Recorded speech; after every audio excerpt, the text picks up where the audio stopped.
सुबह के 7 बजे हैं, घर में सब तैयार हो रहे हैं। कोई ऑफिस जाने की जल्दी में है, कोई बच्चों का टिफ़िन बना रहा है। एक व्यक्ति आईने के सामने खड़ा है।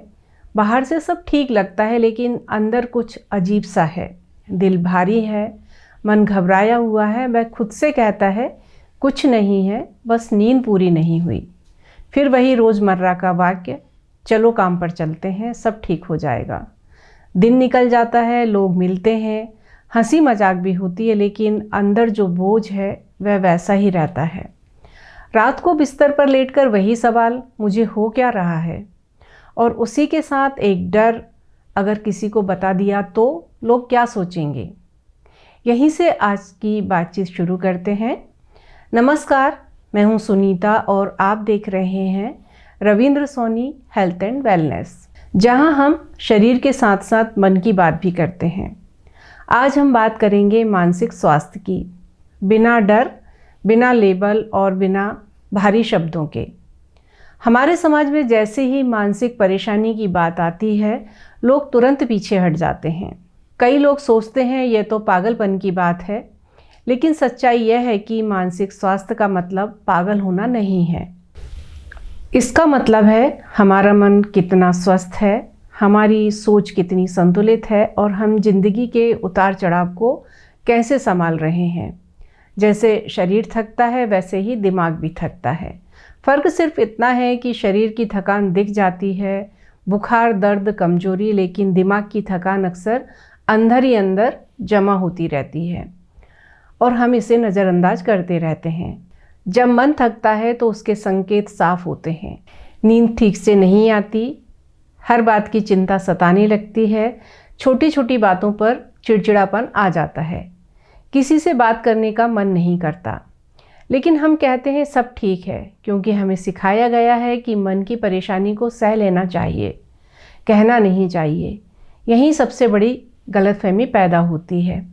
हम मान लेते हैं कि मानसिक बीमारी मतलब पागलपन, जबकि सच्चाई यह है कि तनाव, चिंता, डिप्रेशन, ओवर थिंकिंग, बर्नआउट, ये सब मानसिक स्वास्थ्य से जुड़ी समस्याएं हैं और इनमें से ज़्यादातर लोग बिल्कुल सामान्य, जिम्मेदार और कामकाजी होते हैं। मैं आपको एक और आम सी कहानी बताती हूँ। एक युवा है, अच्छी नौकरी है, सब कुछ ठीक लग रहा है, लेकिन हर सुबह उठते ही मन कहता है आज फिर वही दिन। उसे खुद समझ नहीं आता कि परेशानी क्या है। वह किसी से कह नहीं पाता, क्योंकि हो सकता है उसे यह जवाब मिले कि इतना सब कुछ होते हुए भी दुखी क्यों हो। यही मानसिक परेशानी की सबसे बड़ी दिक्कत है। यह दिखती नहीं है, इसलिए मानी नहीं जाती। अब इसे थोड़ा साइंस की भाषा में लेकिन आसान शब्दों में समझते हैं। जब तनाव लंबे समय तक बना रहता है तो दिमाग के केमिकल का संतुलन बिगड़ने लगता है। उसका असर नींद पर पड़ता है, हार्मोन्स पर पड़ता है और धीरे धीरे शरीर भी थकने लगता है।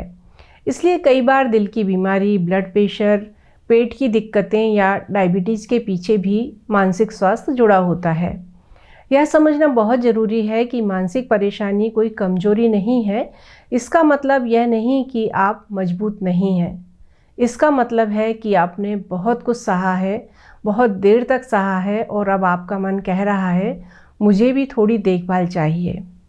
जैसे शरीर में दर्द हो तो डॉक्टर के पास जाना बिल्कुल सही माना जाता है, वैसे ही मन के दर्द में मदद लेना भी उतना ही ज़रूरी है। काउंसलिंग, थेरेपी, बातचीत और ज़रूरत पड़े तो दवाइयाँ, ये सब इलाज का हिस्सा है, शर्म की बात नहीं है। और सबसे ज़रूरी बात, अगर आप ऐसा महसूस करते हैं तो आप अकेले नहीं हैं। आज लाखों लोग यही महसूस कर रहे हैं, बस बोल नहीं पा रहे। अगर इस वीडियो की कोई बात आपको अपने जैसी लगी हो तो इसे किसी ऐसे इंसान के साथ ज़रूर शेयर कीजिए जो बाहर से मुस्कुरा रहा है लेकिन अंदर से थका हुआ है। और कमेंट में बस इतना लिख दीजिए कि मेरा मन भी थक जाता है।